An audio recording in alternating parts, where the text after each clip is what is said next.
Happy Monday again. I am back, and this time I'm making bagels. So my friend that wanted the carrot cake sourdough bread, that was nervous that her whole family wouldn't love it. She also decided to order bagels so that she knows that they have something that they really enjoy too. So we have double order this week, which means double the work, right? So we are going to go ahead and get started with 225 grams of water. We always do our warm water, and I always do filtered water because, ew, if not. So 255 grams.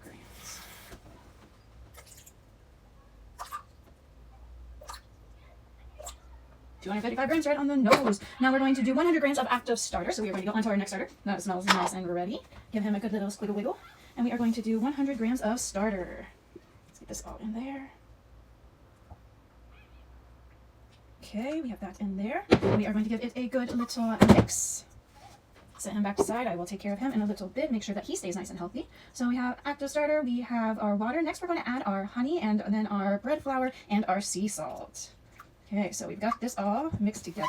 We're going to clear this out. And then we are going to do 40 grams of honey. Once again, giant jumbo honey. He is a little bit difficult to deal with, so I'm not sure if I love him. But it's okay. It was Costco size and Costco price. Okay, 40 grams of honey. Get that mixed really quick. And then we are going to add in 500 grams of flour. I'm going to have to grab another flour out of the pantry. I know, so exciting, right? I decided to move my piano downstairs today. Sadly, we only have a keyboard here. I hope to eventually get an upright piano, but whenever we first moved in, we just didn't know how much time or how much money we would have to spend on that kind of thing. So we decided to get a really nice keyboard instead, and I've been teaching the kids how to play piano also since, you know, I'm a music teacher, so my kids better know how to play music too. But it was in our bedroom, and it was kind of just a pain in the butt, right? Like I had to move things to the side so that they could sit comfortably, and it was just a pain, okay? So I decided to move it downstairs, rearrange things, and on our first floor.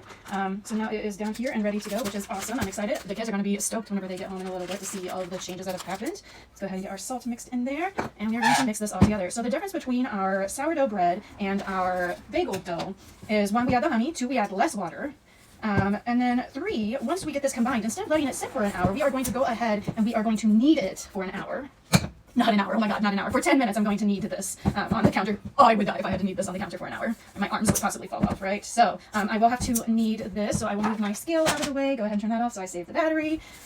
I'm trying to get as much of this flour combined as possible. I'm going to go ahead and move my cup to dry. Okay, so I'm going to do this. I'm going to dump it out on the counter. Get all of it out, including all of the dough on my spatula. And then I will start kneading this bad boy. So we have to combine all of this dough. So at first it's going to be a lot of just getting it to stay together, right? Stay together, stay together, stay together. Okay, getting all of those scraps pushed into. So I'm going to sit here and do this for 10 minutes, not an hour, 10 minutes. And then we will let it rest for a while before we start shaping it into bagel holes, okay? So I'm going to get off of here so that you don't have to watch me for 10 minutes knead this dough. And I'll see you in a little bit. Bye, guys.